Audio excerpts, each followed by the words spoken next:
Oui, c'est vrai que la notion de service public est beaucoup remise en cause aussi depuis l'affaire Le Grand Cohen, vous savez, où on accuse aussi France Télévisions d'être partielle lorsqu'il s'agit de parler de politique. Est-ce que vous trouvez, comme beaucoup d'observateurs, que France Télévisions et le service public en général penchent un peu trop à gauche ? Écoutez, moi, quand j'étais au gouvernement, je n'ai pas été particulièrement bien traitée par les médias de l'audiovisuel public. Et donc, on peut d'un côté s'en réjouir et se dire on est en démocratie, c'est pas une chaîne d'État, donc ils ne font pas l'apologie du gouvernement, très bien.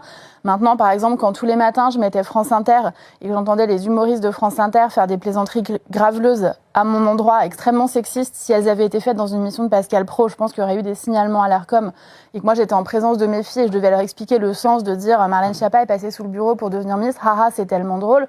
On faisait les mêmes blagues sur la voix de Cécile Duflot, on faisait les mêmes blagues sur Najat Vallaud-Belkacem, on fait les mêmes aujourd'hui sur Aurore Berger ou Prisca Thévenot.